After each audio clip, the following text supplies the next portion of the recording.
Hi అందరికీ. అందరెలా ఉన్నారు? నేనైతే చాలా బాగున్నాను. మీరు బాగుండాలని మనస్ఫూర్తిగా కోరుకుంటున్నాను. ఇదొచ్చేసి 12థ్ రోజు మేము ట్రైన్ దిగినామని జెప్పినా గదా! ఎప్పుడైనా సరే ఫలక్నామా ట్రైన్ అనేది కలకత్తా నుంచి 8:30కి ఉండేదనమాట. 8:30కి కలకత్తా నుంచి స్టార్ట్ అవుతే నెక్స్ట్ రోజు మార్నింగ్ నల్గొండలో దిగేసరికి కొన్నిసార్లనేమో 7:30 అవుతది మార్నింగు. లేదు అంటే ఒక గంట లేట్ అయినా 8:30, 9 వరకైతే మేము నల్గొండలో దిగేదనమాట. ఇంకా రాను రాను ట్రైన్ టైమింగ్స్ అయితే చాలా లేట్‌గా అవుతున్నాయి. ఇప్పుడంటే ఇంకా బార్డర్‌లో మన వార్ జరుగుతుంది గదా! అందుకు లేట్ అయిందనుకోవచ్చు. కానీ ప్రతిసారి గూడా ట్రైన్‌లనేవి టైంకయితే అస్సలు వస్తలేవు చాలా రోజుల నుంచి. అయినా ట్రైన్స్ అయితే లేట్ అవుతున్నా గానీ, వాటికి గూడా కొన్ని కారణాలుంటాయి. ఏంటి అంటే, ఈ మధ్య కాలంలో ఎక్కడ చూసినా గూడా రైలు పట్టాలు తప్పింది అని వార్తలు ఎక్కువగా వింటున్నాం గదా! వాటి వల్ల కొన్నిసార్లు లేట్ అవుతుంది. మొన్న పోయినసారి వచ్చినప్పుడేమో కామాఖ్య ఎక్స్‌ప్రెస్ అనేది పట్టాలు తప్పింది గదా! మార్చిలో వచ్చినప్పుడు. అప్పుడు ట్రైన్ అనేది లేట్ అయిపోయింది. మధ్యాహ్నం దిగినాం. ఇంటికెళ్ళేసరికి 2, 2:30 ఆ టైం అయిపోయిందనమాట. ఈసారి ఇప్పుడు వార్ జరుగుతున్న కారణంగా ట్రైన్ అయితే చాలా లేట్ అయిందనమాట. ఎప్పుడు గూడా హౌరా నుంచి ఇలా ఇంత లేట్‌గా అయితే ట్రైన్ స్టార్ట్ అవ్వలేదు. పొద్దున కరెక్ట్ టైంకి ట్రైన్ స్టార్ట్ అయ్యి మధ్యలో అక్కడ ఇక్కడ కొన్ని ఇన్సిడెంట్స్ వల్ల మధ్యలో ఆగి లేట్ అయిన ట్రైన్స్ ఉన్నాయి గానీ, స్టార్టింగే ఇంత లేట్ అవ్వడం అయితే ఇదే ఫస్ట్ టైము. ఫస్ట్ అయితే మేము ఫుడ్ తిన్నామనమాట. మార్నింగ్ అన్నం తిన్న తర్వాత కొద్దిసేపు రెస్ట్ తీసుకున్నాం. ట్రైన్ టైమింగు 12 అని చెప్పిండ్రు గదా! అప్పటిదాకా రెస్ట్ తీసుకున్నాంక మళ్ళా మేము కిందకొచ్చి చూస్తుంటే అక్కడ బోర్డు పైన అసలు ప్లాట్‌ఫార్మ్ నంబర్ ఎయట్లేదు. ఇంకా టైమింగ్ గూడా కరెక్ట్‌గా లేనే లేదనమాట. అప్పటికి 12 అయిపోతూనే ఉంది. కానీ అక్కడ మంచిగా ఎల్ఈడీలో 12 అని చూపిస్తుందనమాట. మళ్ళా పోయి అక్కడ స్వయోగ్ అని ఒకటుంటది. అక్కడ పోయి కనుక్కుంటే 1:30 తర్వాత ట్రైన్ అంటే ఇగ అటు ఇటు ట్రైనొచ్చింది. 2 గంటలకు ట్రైన్ ఎక్కితే ఇంక 24 అవర్స్ జర్నీ గదా! ఇక దిగేసరికి కూడా 2 అయిందనమాట. కరెక్ట్ టైంకే దింపింది. అప్పటికైనా అంత లేట్ అయినా. ఎందుకంటే ఇప్పుడు 8:30కి ట్రైన్ స్టార్ట్ అవుతే నెక్స్ట్ రోజు మార్నింగ్ 7:30కి దింపాలి. లేదు 8:30కి దింపాలి. ఇప్పుడు ఆఫ్టర్‌నూన్ 2:00 స్టార్ట్ అయినా గూడా 2:30కి దింపింది నెక్స్ట్ రోజంటే ఓకే. సేమ్ టైమింగ్సే. ఇక మేమేమనుకున్నామంటే పిల్లలున్నారు గదా! మేము దిగేసరికి ఈవినింగ్ 4, 5 అవుతదేమో అని జెప్పేసి చాలా భయపడ్డాం. కానీ కరెక్ట్ టైంకి నడిచింది ట్రైన్ అనేది ఎక్కడ ఆపకుండా, లేట్ గాకుండా. కాకపోతే స్టార్టింగే ఇంత లేట్ అయిపోయిందనమాట. ఇగ ఈసారి గూడా 2 గంటలకి ట్రైన్ దిగిన. ఇంటికొచ్చేసరికి ఒక 30 మినిట్స్ టైం అయితే పట్టింది. మేమొచ్చేలోపు బావ అయితే స్టేషన్‌కొచ్చిండు. ఇగ అందరం కలిసి ఇంకా ట్రైన్‌లోనే వచ్చినాం. అప్పటిదాకా ట్రైన్ టికెట్స్ ఏసీ కదా! అసలు ఉబ్బరిచ్చినట్టు అనిపియలేదు. బయట ఎండ కొడుతున్నట్టు అనిపియలేదు. ఏం అనిపియలేదు. 24 అవర్స్ జర్నీ హ్యాపీగా గడిచిపోయిందనమాట. నేను ఇంటి దగ్గర నుంచి ఫుడ్ తీసుకొచ్చిన గదా! ఆ ఫుడ్డు, తర్వాత మళ్ళా కాకరకాయ, చారు ఇవేం ఖరాబ్ కాలే. మంచిగా తిన్నాం, రెస్ట్ తీసుకున్నాం. ట్రైన్ జర్నీ అయితే చేసినాం. ఇగ బయట రాగానే మస్తు ఎండ కొట్టింది. ఇగ మీకు తెలుసు గదా! ట్రైన్ లేట్ అయింది. మేము దిగిందే 2 గంటలకి. ఇంటికి రాగానే ఇగ పిల్లలకు డ్రెస్ చేంజ్ చేసి, వాళ్ళకి స్నానాలు చేయించి, మేము ఫ్రెష్ అప్ అయ్యి, అన్నం తినే వరకు ఇగ 3:30 అట్లా అయిపోయింది. ఇగ ఈవినింగ్ వరకు చేసుకునేసరికి ఇగ నైట్ అయిపోయింది. ఆ రోజైతే ఎలాంటి వ్లాగ్ లేదు. ఇగ ఇదొచ్చేసి నెక్స్ట్ రోజు 13థ్ రోజు వ్లాగ్ అనమాట. వ్లాగ్ అంటే ఇది గూడా ఓ పెద్ద వ్లాగ్ ఏం గాదు. చిన్నదే అనమాట. నేను నా బీరువా సదురుకోవడానికి నేను తీసిన వ్లాగు. అయితే ఇగ పొద్దున్నే లేసిన తర్వాత ఇంట్లో పనులన్నీ అయిపోగొట్టిన. ఈరోజొచ్చేసి దొండకాయ పప్పు, అన్నం వండిన, తర్వాత పిల్లలకి స్నానం చేయించిన. ఇంక నేను గూడా ఫ్రెష్ అప్ అయిన తర్వాత ఇంగ శైలజకొచ్చి టిఫిన్ తిందురా అంటే ఇగో మా టిఫిన్ సెంటర్ దగ్గరకైతే వచ్చిన. అయితే మొన్నసారి మీకు చూపించిన గదా! మా మామయ్య పూరి మంచిగా చేస్తారని జెప్పి. ఇగ మొన్ననేమో పూరి తిన్నా గదా! మళ్ళా పూరియే తిన్నాననుకో మీ అందరికి బోరొస్తదని జెప్పేసి ఈరోజైతే ఇడ్లీ తీసుకుందామని వచ్చిన.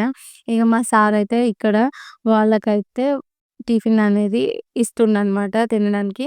ఇగ మామయ్య, మా శేఖర్ బావ పూరి అయితే చేస్తుండ్రు. ఇంగ శైలజకొచ్చేమో ఇడ్లీ ఏస్తుంది. ఇడ్లీ పెట్టి ఇస్తదనమాట. ఇక్కడ పక్కనే పెట్టిర్రు కదా! వేడి వేడిగా తీసిస్తారు. ఇక తానేమో ఎగ్ దోస, ఆనియన్ దోస, మసాలా దోస ఇవి ఏస్తూ ఉంటది. ఇక ఈరోజు మా స్వప్నక్క వాళ్ళైతే హాస్పిటల్‌కెళ్ళిండ్రు. టీ టైమ్‌లో మా శివ, మా చింటూ ఇద్దరు ఉన్నారనమాట. ఇగో గిట్లున్నాయి మార్నింగ్ ముచ్చట్లయితే. ఇగ నేనేం చేసినా, నా టిఫిన్ నాకు గావాలని జెప్పి అక్కనడిగితే, అక్క అయితే ఫస్టే నాకు 6 ఇడ్లీలు పెట్టింది. నాకు, కనయ్యకు, విష్‌కి, కుట్టమ్మకి అని జెప్పి. నేనన్నీ తినలేను. విషు, కనయ్య ఏంటి అంటే స్కూలుకి పోయినప్పుడే టిఫిన్ తింటారు గానీ, ఇంటి దగ్గర ఉన్నప్పుడు టిఫిన్ అనేవి అంతగా వాళ్ళకేం నచ్చవు. అందుకే నేనేం చేసినా అంటే ఒక ప్లేట్‌లో 3 ఇడ్లీలు మాత్రమే తీసుకున్నాననమాట. ఇగ మా సారయితే ఆ టిఫిన్ తింటోళ్ళకి వాటర్ బాటిల్‌లు అవి ఇవి ఇస్తూ ఉన్నారు. ఇగ ఈ రోజైతే నాకు బీరువా సదరడమే ఒక పననమాట. ఇడ్లీ తీసుకొచ్చిందంటే మమ్మీ పల్లీ చట్నీ జేసింది, అల్లం చట్నీ జేసింది. తిందాం పదా అంటే వాళ్ళు ముగ్గురు అంటున్నారు గానీ నాకొద్దు అంటుర్రు. ఇగ మా కుట్టమ్మ కాడికి పోయి కుట్టి నువ్వన్నా రా నాన్న ఇడ్లీ తిందాం అంటే, "వద్దు వద్దు మమ్మీ మాకు తర్వాత ఎగ్ దోస ఏసిస్తది" అని జెప్పేసి మాకు అన్నయ్య జెప్తుండ్రు. ఇగో ఈళ్ళు ముగ్గురిని బతిలాడుతున్నా టిఫిన్ తిందాం రండి అని జెప్పి. ఒక్కరు గూడా నా మాట ఇంటలేరనమాట. ఇగ నేనేం జేసినా అంటే, ఇగ సరే మీరు తినకుర్రి నేను పోయి తింటా అంటే మళ్ళా నా ఎనకంగనే వచ్చిండ్రు. ఇగ మా కుట్టమ్మ ఏం జేసిందంటే తినడానికొచ్చి కూసోలే. నేను వీడియో ఆన్ జేసినా గదా! అందుకే వచ్చి పక్కన కూసుంది. ఇక ఫస్టే కొంచెం ఒక ముక్క తీసుకొని నేను చట్నీలో అద్ది తనకు పెట్టినా. ఆ అన్నది. కారం అయిందని వెంటనే తీసేసిందనమాట. ఈమైతే కారం అస్సలు తినదు మా కుట్టి. ఇగ ఏం జేసినా ఇగ సర్లే తినకునమా అని జెప్పేసి, మళ్ళా తర్వాత ఉత్తి ఇడ్లీ ఉంటది గదా! చట్నీ లేకుండా అది పెట్టినా. అది గూడా తింటలేదనమాట. ఇగ నేను జెప్పిన గదా! మీ అందరికీ హాయ్ జెప్పమని జెప్తే, ఇగో హాయ్ అని జెప్పి జెప్తుంది. ఇగ మా కన్నయ్యనేమో పక్కన కూసుండు. ఆయనకు గూడా టిఫిన్ ఒద్దంట. టీవీ ఆన్ చేసినా. ఇగ టీవీ ఆన్ చేసి టిఫిన్ అయితే జేసేస్తున్నా. మా టిఫిన్ సెంటర్ అని గాదు. ఇడ్లీలయితే టూ సాఫ్ట్‌గా ఉన్నాయనమాట. ఇలా చట్నీలో ముంచి పెట్టుకుంటే ఊకనే కరిగిపోతున్నాయంట చూడు అగో గట్లా అనిపిస్తుంది. ఇగ నేనేం జేసినా అంటే టిఫిన్ తింటున్నా గదా! వీడియో ఆన్ జేసినా గదా! ఇగో ఇలా మా కుటుంబం ఇప్పటిదాకా కెమెరా ముందు కూర్చొని అటు ఇటు ఫోజులిస్తూ నేను కనిపిస్తున్నానా లేదా అని చూస్తుందనమాట. ఇగ మా కన్నయ్య వచ్చి అట్లనే కూర్చొని చూస్తుండు. ఇగ హైఫై కొట్టు అంటే కొట్టి ఇగ వాళ్ళైతే పోయిండ్రు. ఇగ వాళ్ళు పోగానే ఇగ నేను ఈ టిఫిన్ కూడా మొత్తం తినేసిన తర్వాత ఇగ ఇంట్లో పనులేం లేవు. అన్ని పనులు అయిపోయినాయనమాట. వంట జేసిన, బట్టలు పిండిన, పిల్లలకి స్నానాలు చేయించిన. ఇ ఇంకా నేను గూడా టిఫిన్ తిన్నా గదా! లంచ్ తర్వాత తిందామని జెప్పి, ఇగ బీరువా సదరడానికయితే వచ్చినా. ఇగ జూస్తుండ్రు గదా! ఎప్పుడైనా సరే సదురుదాం, సదురుదాం అనుకుంటే ఎప్పుడూ ఏదో ఒక హడావిడి అయిపోతదనమాట. ఇగ అందుకే ఈ రోజైతే పొద్దున్నే స్టార్ట్ జేసినా. మీకు దెలుసు గదా! మనము ఏదైనా సరే సదురుకునే పనైతే పొద్దున జేస్తే అది చేసేంత వరకు పని కనపడదు గానీ టైం అయితే ఎక్కువ అయితేనే ఉంటది గదా! ఇగ అందుకే పొద్దుగాలైతే 9:30కి అలా ఇలా బీరువా సర్దడం అయితే నేను స్టార్ట్ జేసినా. ఫస్ట్ అయితే ఇలా పైన ఉన్న చీరలన్నీ తీస్తున్నాను. నాది బీరువా వచ్చేసి 2 డోర్ల బీరువా అనమాట. ఇగ ఇక్కడనేమో మొత్తం నా శారీస్ ఉంటాయి. ఇటు పక్క దాంట్లోనేమో మేము అప్పుడప్పుడు వస్తే యూజ్ చేస్తాం గదా! ఆ బట్టలు, మా సార్ బట్టలు, కొన్ని బ్యాగ్స్ అయితే ఉంటాయి. ఇగ చీరలన్నిటిని నేను తీస్తున్నాను. అన్నీ దాదాపుగా మడతతోనే ఉంటాయి. ఎందుకంటే నేనొచ్చినప్పుడు ఫంక్షన్స్ గానీ, పెళ్ళిళ్ళు గానీ చాలా తక్కువ అనమాట. ఒక 1% గూడా రావు. సంవత్సరానికి ఒకసారి గూడా ఒక పెళ్లి గానీ, ఒక ఫంక్షన్ గానీ ఉండదు నేనొచ్చినప్పుడు. అందుకే ఒక ఉన్న 3, 4 పట్టు చీరలున్నాయి. అవైతే నేనేం తీయననమాట. ఇగ ఎప్పుడో ఒకసారి గిట్లనే డైలీ వేర్ చీరలైతే కట్టుకుంటాను. ఆ డైలీ వేర్ చీరలైనా సరే పెళ్ళప్పుడు కుట్టించుకునేవి గదా! బ్లౌజులనేవి అస్సలు సెట్ అవుతలేవు. నేను కొంచెం పెళ్లి అప్పుడు కొంచెం లడ్డుగానే ఉన్నా. ఇప్పుడిప్పుడే కొంచెం బక్కగా అయినానని నాకనిపిస్తుంది. బ్లౌజులన్నీ భుజాల పైనుంచి జారుతున్నాయనమాట. ఏంటి అంటే నేను ఎప్పుడైనా సరే బ్లౌజులకి నాకు వెనకాల నాడలుంటాయి గదా! అవి ఉంచుకోవడం ఇష్టమనమాట. అప్పుడు పంజాబ్ డ్రెస్సులు వాడినా గూడా అవి మనకు జారిపోతే ఇలా కొంచెం వీపులో నాడలు కట్టుకున్నట్టుంటే బావుంటాయనమాట. జారిపోయినట్టు అనిపియవు. అందుకే నేను చాలా బ్లౌజులకి అలా పెట్టించుకుందామని అనుకుంటే నేను కుట్టించుకున్న ఒక 2, 3 బ్లౌజులు ఉంటాయి గదా! వాటికే పెట్టించుకుంటారు. ఇగ ఇప్పుడు పెళ్లి పిల్లని చేయడానికి అక్కలో, లేకపోతే అత్తమ్మలో, చిన్నమ్మలో, పెద్దమ్మలో ఎవరో ఉంటారు గదా! మనకు తెలిసిన వాళ్ళు. వాళ్ళందరూ బ్లౌజ్ కుట్టించుకొనే వస్తారు గదా! ఇగ వాళ్ళైతే నాడలు పెట్టియరు గదా! నేను అవే చీరలు ఇప్పటి వరకు యూజ్ చేస్తున్నాననమాట. అందుకే నా బ్లౌజులన్నీ లూజ్ అయిపోయినాయి. ఇగ ఏంది అంటే ఎప్పుడో డైలీ వేర్ చీరలనమాట. అవి యూజ్ చేయాలనిపిస్తలేవు. ఈరోజు ఏం చేస్తున్నానంటే బీరువా సదిరేటప్పుడు వేరే నేను వాడనివి ఏమన్నా చీరలున్నా, లేకపోతే ఎక్కువ సార్లు యూజ్ చేసిన చీరలున్నా గూడా అవి మా అక్కలకి ఇద్దామని జెప్పేసి నేనైతే డిసైడ్ అయిపోయినా. ఫస్ట్ అయితే ఇక్కడున్న చీరలన్నీ తీసేసిన తర్వాత, ఆ పేపర్ కింద నేను మొన్న విషమ్మకి, నాకు ఆధార్ కార్డ్‌లు చేయించిననమాట. అయితే నేను మొన్న 3 డేస్ కోసం వచ్చినా గదా! అమ్మ వాళ్ళ ఇంటికి పోతానో లేనో అని చెప్పి ఆధార్ కార్డ్ అయితే తీసుకోలేదు. ఇంకా నేను, విషమ ఇద్దరం పోయేసరికి మాకు ఇద్దరికి ఫుల్ టికెట్స్ అయితే తీసుకున్నారనమాట. ఇక అందుకని మొన్న ఆధార్ కార్డ్‌లయితే చేయించిన. అవి అయితే నామినేషన్ చేయించిన చిన్నవి. ఇక పైన అడ్రెస్సు, పేరు అవన్నొస్తాయి గదా! అవి నేనిక్కడ పైన పెట్టినా అనమాట. అవి గూడా ఇప్పుడు బయట తీసేసిన. ఇక్కడనేమో సెకండ్ రో ఉంది గదా! దాంట్లోనేమో డైలీ వేర్ చీరలనమాట. అన్నిట్లల్లో అన్నీ నిండిపోయినాయి. ఏది వాడుతున్నానో, కట్టుకుంటున్నానో, లేదో అని జెప్పి నాకేం తెలియట్లేదు. ఏది ఎక్కడుందో గూడా తెలియట్లేదు. ఇగో ఇప్పుడు మనం అవి నిన్న మొన్న సదురుకున్నామనుకో ఒక ఐడియా ఉంటాయి. అబ్బా! పలానా డ్రెస్సా, పలానా చీరనా, ఇగో గీడుందిరా అని జెప్పేసి. ఎప్పుడో సదురుకున్నాంక మనం ఒక చీర తీసుకోవాలంటే 10 చీరలు కింద పెట్టాల్సొస్తది గదా! గట్లనే ఉంటది. అట్లా జేసినప్పుడల్లా మడతలన్నీ పోతాయి కాబట్టి, ఇగ నేనేం జేస్తున్నా బీరువా సదురుకుంటున్నా.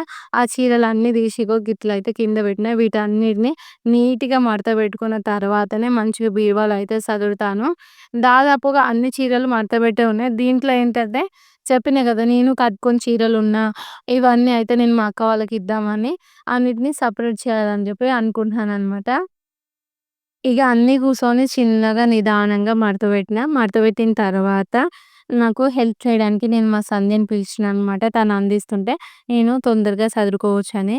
ఇక్కడ మీకు చూపిస్తున్నాను గదా! ఇది నాది పెద్ద పట్టు చీర అనమాట. 16,000 అయింది ఈ చీరకి. పెళ్ళప్పుడు తీసుకున్న చీరనే. ఇదొచ్చేసేమో గ్రీన్ కలరు, బ్లూ బార్డర్ అనమాట. ఇది ఎంగేజ్‌మెంట్ అప్పుడు నేను తీసుకున్న శారీ అనమాట. ఈ శారీ చాలా అంటే చాలా మంచిగుంది. సింపుల్‌గా ఉందనమాట. దీని ప్రైస్ వచ్చేసేమో 2500కి తీసుకున్నాం అప్పుడు.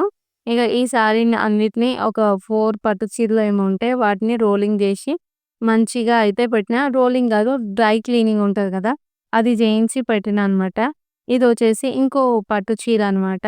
ఇది ఇందాక చూపిచ్చింది ఈ 3 పట్టు చీరలే ఉన్నా కూడా, ఈ 3 ఒకటే కలర్‌లో అయిపోయినాయి. నాకప్పుడు అర్థం కాలే అనమాట.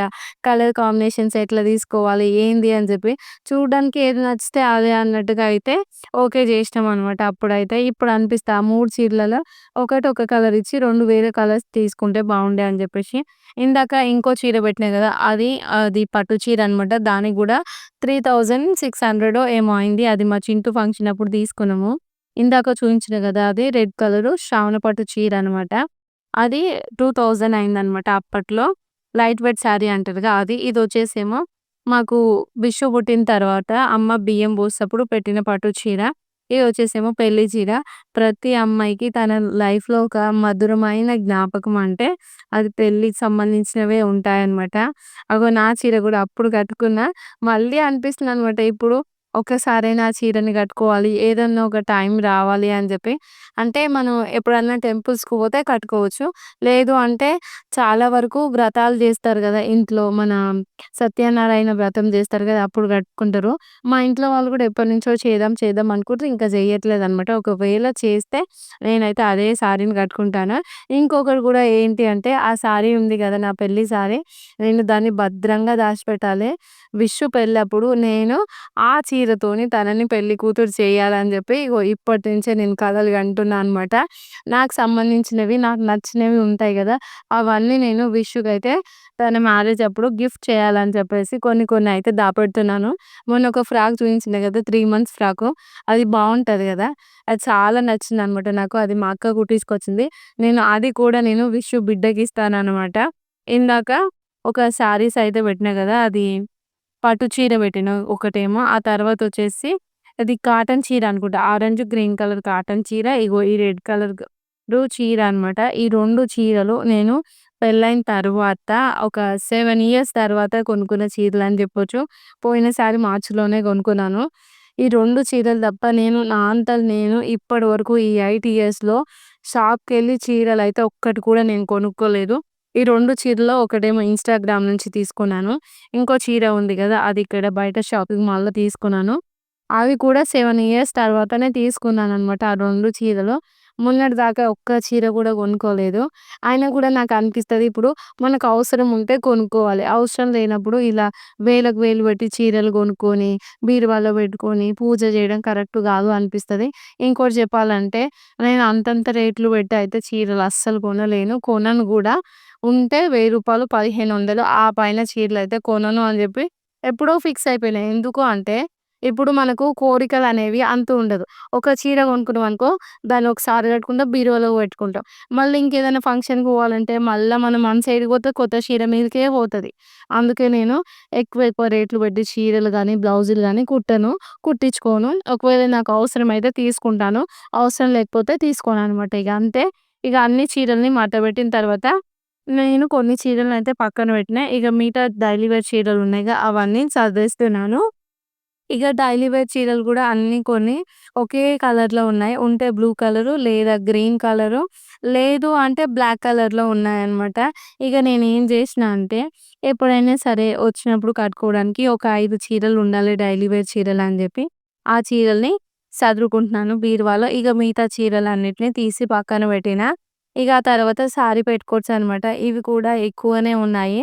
ఎందుకంటే నేను పెళ్లి అయినప్పటి నుంచి ఇప్పటి వరకు ఎన్నో చీరలుంటాయి గదా! అప్పుడప్పుడు నేను కట్టుకోని చీరలు అంటే ఎక్కువ సార్లు కట్టుకున్న చీరలు గూడా అమ్మకిచ్చిన. అమ్మకిచ్చినప్పుడు తనకి ఎట్లుంటది పెద్దవాళ్ళంటే మనము సేమ్ మ్యాచింగు సారీ పెట్టుకోట్ యూజ్ చేస్తాం గదా! మన అమ్మ వాళ్ళైతే అట్లేమి యూజ్ చేయరు. 1, 2 ఉంటే వాళ్ళకవి సరిపోతాయన్నట్టుగా. ఇగ నేను అమ్మకి ఇచ్చిన చీరలలో నాకు సారీ పెట్టుకోట్స్ ఏవొద్దు అని జెప్పి అమ్మ చెప్పడంతో నేనవి కొన్ని ఉంచుకున్నాననమాట. అందుకే నాకు దగ్గర చీరల కన్నా ఎక్కువ సారీ పెట్టుకోట్స్ అయితే ఉంటాయి. ఇగ ఈ వైపు అయిపోయిన తర్వాత ఈ వైపు అనమాట. దీంట్లో ఏందంటే ఆ టెడ్డీ బేర్ ఉంటది. ఆ తర్వాత డైలీ వేర్ బట్టలుంటాయి. మా సార్‌వి బట్టలు, బుక్స్ ఉంటాయనమాట. అవన్నీ సర్దేసే ముందు ఇందాక నేను చీరలు తీసి పెట్టినా అన్నా గదా! ఆ చీరలన్నిటిని నేను ఇలా సంచిలో సదురుతున్నాను. ఇది మా పెద్దక్కకి గాని, మా గీతక్కకి గాని ఎవరికైనా ఇస్తాను. ఒకవేళ వాళ్ళకి నచ్చితే వాళ్ళు కట్టుకుంటారు. ఒకవేళ నచ్చకపోతే అమ్మని కట్టుకోమంటా. ఇగ ఎవరు కట్టుకోకపోతే ఇగ మీకు తెలుసు గదా! 4 చీరలకో, 5 చీరలకో టబ్బులిస్తారు గదా ఊర్లలో. గట్ల టబ్బులన్నా తీసుకొని అమ్మనన్నా వాడుకోమనయితే జెప్తాను. అయితే నేనేమనుకున్నానంటే, నేను ఇంటికి పోతప్పుడు ఈ చీరలు పట్టుకోపోదామని ఇలా సంచిలో పెట్టినా. కానీ సంచి మొత్తం నిండిన తర్వాత నాకేమర్థమైందంటే, ఇప్పుడు నేను అమ్మ వాళ్ళ ఇంటికి పోతే ఇద్దరు పిల్లల్ని తీసుకొని, బ్యాగ్ తీసుకొని పోవాలి. మళ్ళా నాకొకటే బ్యాగ్ ఎక్కువ అంటే 2 బ్యాగులంటే చాలా కష్టము. ఇంక నేను ఆ బస్‌లో మోసుకపోలేను. ఎందుకంటే, ఇప్పుడు ఫ్రీ బస్‌లయినాయి గదా! పిల్లలకు గూడా కూర్చోవడానికి సీట్లు గూడా ఇస్తలేరు జనాలు. అట్లుందనమాట. ఇగ అలాంటి టైంలో నేను ఈ బ్యాగ్ తీసుకుపోనని జెప్పేసి ఇగ నేను అక్క వాళ్ళు ఎప్పుడన్నా వస్తే ఇస్తాను. లేదా అమ్మొచ్చినప్పుడు గూడా అమ్మ నన్ను తీసుకుపోతది అని జెప్పి, అన్నిటిని కూర్చి కూర్చి ఒకే సంచిలో అయితే పెట్టేస్తున్నా. మళ్ళా 2 సంచులయినాయనుకో, మళ్ళా తీసుకుపోతప్పుడు గూడా అమ్మ గూడా గులుగుతదని జెప్పి, ఇగ ఇట్లా బట్టలన్నిటిని తీసినా అనమాట. ఎప్పుడైనా సరే ఇప్పుడు మనం కట్టుకున్నప్పుడు వాటిని బీరువా నిండా ఉంచి, ఏళ్ళ తరబడి పూజ జేయడం కరెక్ట్ గాదని నాకనిపించిందనమాట. అందుకే ఒక 10, 12 చీరలయితే తీసేసిన. దాంట్లో కొన్ని చాలా రోజులు కట్టుకున్నవి ఉన్నాయి. కొన్నేమో మంచివి కొత్తవి ఉన్నాయన్నమాట. అలా అని నేను చీరలు ఏమి ఖరాబ్ చేసినయి గూడా మా అక్కలకేమి ఇయ్యను. ఒకవేళ ఏమైనా పాడైపోతే నేను వాటిని తీసేస్తాను గానీ, ఆళ్ళకేమో కొత్తగుంటేనే ఇస్తాను. అయినా గూడా మా అక్కలే గదా! కొత్తగున్నా, పాతగున్నా ఎట్లున్నా గూడా కట్టుకుంటారు అని ఒక నమ్మకం అంతే. ఇగ సంచిలో అయిపోయిన తర్వాత ఇగ నాకేం పనుంది, నిన్న తీసుకొచ్చిన బ్యాగుంది గదా! ఆ బ్యాగ్ అట్లనే పెట్టినా. ఇగ ఆ బ్యాగ్‌లో ఉన్న బట్టలన్నీ తీసి, మళ్ళీ సెల్ఫ్‌లో సదరే వరకు ఇగ సరిపోతదనమాట. ఇగో ఇంటికి రావడము, పోవడం ఏమో గానీ, వస్తప్పుడేమో ఆడ ఇల్లు మొత్తం క్లీన్ చేసుకొని, వాటన్నిటిని సదురుకొని, ఆగమాగం బ్యాగ్ తీసుకొని రావాలి. మళ్ళీ ఈడికి రాంగానే బ్యాగులున్నయన్నీ మళ్ళా ఒక్కటి మర్చిపోకుండా బ్యాగ్‌లో సర్దుకొని ఆడికి పోవాలి. ఆడికి పోయేసరికి ఇల్లు మొత్తం ఆగమాగం ఉంటది. ఇగ ఇల్లంతా ప్రతి చిన్న వస్తువు ఏడేడుంటదా అని చూసుకొని మళ్ళీ సదురుకోవాలి. ఇగో ఇదే పని సరిపోతదనమాట. అందుకే ఎక్కువ దూరంలో ఉండొద్దు. ఇట్లా పక్కూర్లో ఉంటే గట్లుండాలి గానీ, మరీ అంత దూరం బోయున్నామనుకో పోతప్పుడు, వస్తప్పుడు మంచిగనే ఉంటది. కానీ పోయినంక, వచ్చినంకనే కనబడతాయనమాట సుక్కలు. ఇగ నేను గూడా ఈ బట్టలన్నీ తీసి బయట పెట్టినా. ఎవరి బట్టలు వాళ్ళకే సదిరేస్తాను. ఇగ నేనేమనుకున్నానంటే, అక్కడ మాయి సెల్ఫ్‌లున్నాయి గదా! డైలీ వేర్ బట్టలన్నీ సెల్ఫ్‌లో పెడతా అని జెప్పి అక్కడ మడతపెట్టి పెట్టినా. ఇవన్నీ జూస్తున్నారు గదా! ఇవన్నీ పైన ఇక్కడ కబోర్డ్‌లో పెట్టినాయనమాట. వీటన్నిటిని తీసినా. ఇంకా 2 బ్యాగులున్నాయి. అవన్నీ తీసి అవసరం లేనివి లేకపోతే మేము వాడుతున్నయి అన్నీ తీసి ఇంకా బయటెయ్యాలనమాట. ఇగ అటో ఇటో 4 గంటల పోరాటం జేసి ఇల్లు, బీరువా అంతా సర్దేసుకున్నాను. అంటే నా రూమ్ వరకే అన్నమాట. ఎందుకంటే ఇప్పుడు బట్టలనేవి ఎక్కువ ఉన్నాయి. చిన్న పిల్లలున్నప్పుడు విషుకనే బట్టలన్నీ అట్లనే ఉన్నాయి. అవన్నీ కొన్ని మూటలలో ఉన్నాయి కదా! అవన్నీ తీసి నేను పడేసాననమాట. చాలా వరకు చినిగిపోయినయి ఉంటాయి. కలర్ పోయినయి ఉంటాయి. తర్వాత అప్పుడు వాడిన లంగోట్లు అవన్నీ పెట్టాననమాట. ఎవరికైనా ఒకరికి అవసరం వస్తాయన్నట్టుగా. ఇక ఇప్పుడు మా ఇంట్లో ఇక చిన్న పిల్లలు ఎవరు ఉండరు గదా! వచ్చేవాళ్ళు. అందుకే వాటన్నిటిని తీసేసిన. ఇక గిట్ల బీరువా, బట్టలు ఇవన్నీ సర్దయితే పెట్టిన. గిట్లయితే ఈ వ్లాగు ఈడికే కంప్లీట్ అయిపోయింది. మరి మీ అందరికీ వీడియో నచ్చితే లైక్ చేసి మన ఛానల్‌ని సబ్స్క్రైబ్ జేయండి. Okay friends. బాయ్ మరి. Good night.